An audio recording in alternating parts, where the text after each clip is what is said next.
আচ্ছা, আমরা এখন দেখবো 16.4-এর 17 নম্বর।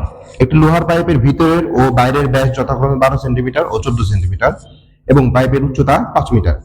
এক ঘন সেমি লোহার ওজন 7.2 গ্রাম হলে পাইপে লোহার ওজন নির্ণয় করো।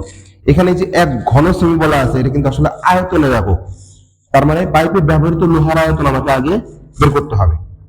পাইপটা আসলে কিরকম, ভিতরের এবং বাইরে পাইপের একটা পুরুত্ব আছে, নির্দিষ্ট থিকনেস আছে। ওই থিকনেসটা যদি আমরা হিসাব করি, পাইপটা তো একটা সিলিন্ডারই হবে, তাই না? পাইপটাও একটা সিলিন্ডার আকৃতির অংশই হবে। থিকনেস বলতে এই পাইপটা যে লোহাটা দিয়ে বানানো হয়েছে, সেই লোহাতে একটা পুরুত্ব আছে, এই যে এইটা এইখানেও থাকবে, কারণ উপরেও যেরকম থাকবে নিচেও একই রকম থাকবে। তাহলে এটা যদি আমরা একটা লোহার পাইপ কল্পনা করি, তো এখানে বলছে যে লোহার পাইপের উচ্চতা ছিল 5 মিটার। উচ্চতা ছিল কত?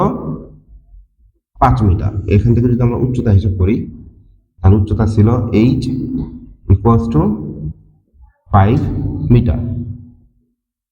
আর লোহার পাইপের ভিতরের ও বাইরের ব্যাস, ভিতরের ব্যাসটা দেওয়া ছিল 12 সেন্টিমিটার। ভিতরের ব্যাস কত? 12 সেন্টিমিটার। এখান থেকে এটুকু কত দেওয়া ছিল? 12। তাহলে এর ব্যাসার্ধ কত হইতো? 6। এটা যদি আমরা কেন্দ্র ধরি তাহলে ব্যাসার্ধ হইতো 6। আর বাইরের ব্যাস দেওয়া ছিল 14 সেমি। বাইরের ব্যাস বলতে একদম এইখান থেকে শুরু করে এই পর্যন্ত, এই ব্যাসটা কত দেওয়া ছিল? 14 সেন্টিমিটার। আর এইখান থেকে এই পর্যন্ত এটা দেওয়া ছিল 6 সেন্টিমিটার। তাহলে ব্যাসটা দেওয়া আছে, এখান থেকে আমাদেরকে ব্যাসার্ধ বের করে প্রথমে আগে সম্পূর্ণ পাইপের আয়তনটা বের করতে হবে।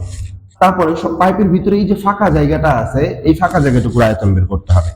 সম্পূর্ণ আয়তন থেকে ফাঁকা জায়গাটুকুর আয়তনটা যদি আমরা বাদ দিতে পারি, তাহলে আমরা লোহার আয়তনটা পাবো। তাহলে এক ঘন সেমিতে নিতে হবে। এটা আছে সেন্টিমিটার, সেন্টিমিটার, এটা আছে মিটারে। এটা মিটার থেকে আমাকে কি করতে হবে? সেন্টিমিটারে কনভার্ট করতে হবে, কারণ এখানে সবকিছু আছে সেন্টিমিটারে। শুধু এটাকে কনভার্ট করবো, মিটার থেকে সেন্টিমিটারে কনভার্ট করবো। তারপরে এক ঘন সেমি লোহার ওজন যদি 7.2 গ্রাম হয়, তাহলে সম্পূর্ণ পাইপে যে লোহাটা আছে সেই লোহাটার আয়তন কত? আচ্ছা, তাহলে দেওয়া আছে দিয়ে আগে লিখে নাও, কারণ এই তথ্যগুলো দেওয়া আছে। কত নাম্বার এটা? 17 নাম্বার। 16.4-এ আমরা করতেছি 17 নাম্বার। তাহলে লেখো, দেওয়া আছে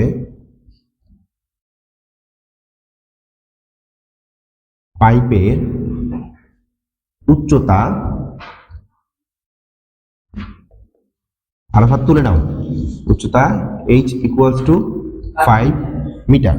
এখন এইখানে, হ্যাঁ, এইখানে যেহেতু সবগুলো সেন্টিমিটারে নিয়ে আসতে হবে, কারণ ওইখানে ওজনটা ঘন সেমি থেকে কনভার্ট করতে হবে। তাহলে আমরা এই উচ্চতাটা মিটারে রাখবো না, তাহলে 5 ভাগ 100, সরি ভাগ হবে না, গুণন হবে। মিটার থেকে সেন্টিমিটারে নিতে গেলে গুণন হবে। 100 সেন্টিমিটার ইকুয়ালস টু 500 সেন্টিমিটার।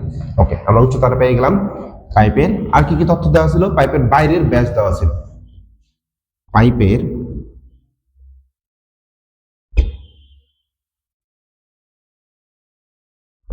বাইরের ব্যাস ইকুয়ালস টু 14 সেন্টিমিটার। তাহলে ব্যাসার্ধ কত হইতো বাইরের? ব্যাসার্ধ ইজ ইকুয়াল টু 14 ভাগ 2 ইকুয়ালস টু 7 সেন্টিমিটার। এটা বললাম বাইরের ব্যাসার্ধ। তাহলে একবারে আমরা পাইপের বাইরের, মানে সম্পূর্ণ পাইপের বাইরের বলতে পুরো পাইপটা, ভিতরের অংশটুকু সহ আয়তনটা আমরা বের করে নিই। অতএব সম্পূর্ণ পাইপের আয়তন,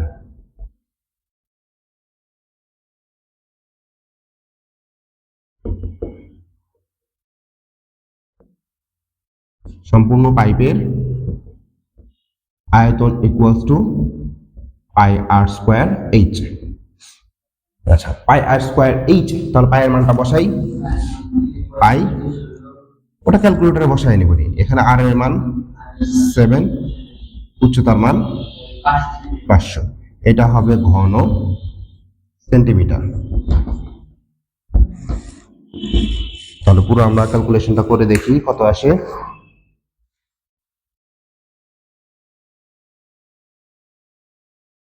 আমাদের হিসাবে আসে হলো 7, 6, 9, 9.02 ঘন সেন্টিমিটার। আচ্ছা, এটা পেলাম পাইপের সম্পূর্ণ পাইপের আয়তনটা। এখন পাইপের ভিতরে যে ফাঁপা অংশটুকু আছে এইটুকুর আয়তন বের করতে হবে। তাহলে ফাঁপা অংশটুকুর আবার ব্যাস দেওয়া ছিল কত, তাহলে পাইপের ভিতরের ব্যাস লিখবো এইভাবে, আবার দিয়ে লিখতে হবে, আবার পাইপের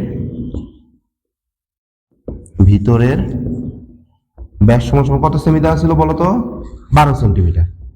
অতএব ব্যাসার্ধ কত হবে, 12/2 = 6 সেন্টিমিটার। তাহলে অতএব পাইপের ভিতরে আয়তনটা বের করে নিই। অতএব পাইপের ভিতরের আয়তন πr²। এইচ এর মানটা ছিল আমাদের 500, কারণ পাইপের ভিতরের যা উচ্চতা বাইরের উচ্চতাও একই, এত ঘন সেন্টিমিটার।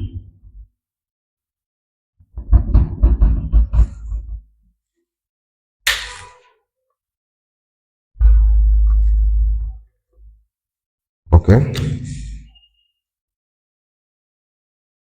5 6 5 4 8.66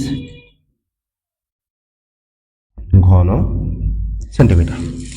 এখানে একটা লক্ষণীয় বিষয় আছে, এইটা থেকে এটাকে বাদ দিব না এটা থেকে এটাকে বাদ দিব, সম্পূর্ণ পাইপের আয়তনটা আসলে বেশি হবে আর ফাঁপা বা ভিতরের অংশটুকুর আয়তনটা কি হবে, কম হবে। তাহলে এটা থেকে এটা বাদ দিব, তাহলে বাদ দিয়ে লিখবোটাকে লিখবো হলো অতএব পাইপে ব্যবহৃত লোহার আয়তন। ঠিক আছে, লিখবো অতএব পাইপে ব্যবহৃত লোহার আয়তন।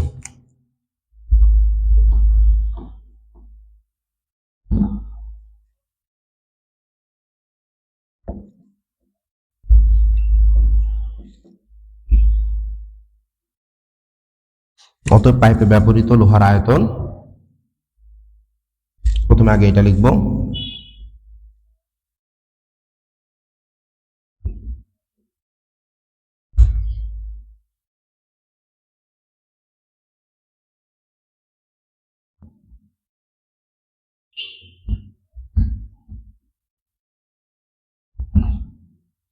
ঘন সেন্টিমিটার। বিয়োগফলটা কত আসে, 76969.02 20420.35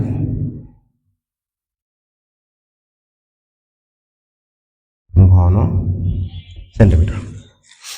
আমার নিচে লেখার জায়গা নাই, তাই মুছে উপরে লিখতে হবে। ভিডিওটা পজ করে অঙ্কটা তুলে তারপরে আবার পরেরটুকু তুলে নিও। আরো হাতে তোলা হয়েছে। আচ্ছা, পাইপে ব্যবহৃত লোহার আয়তনটা আমরা পেয়ে গেছি।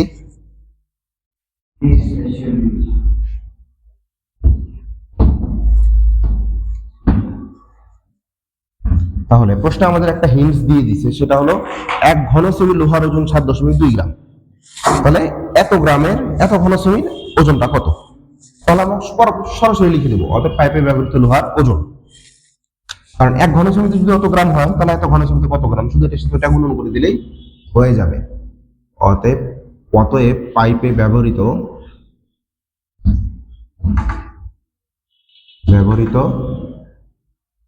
লোহার ওজন ওখানে কত ছিল, 20420.35 ইন্টু 7.2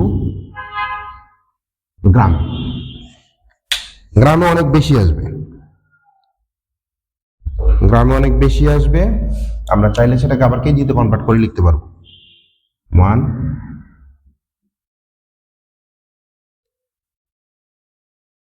147,026.53 গ্রাম। গ্রাম থেকে কেজিতে নিতে কি করতে হবে, এটাকে আবার 1000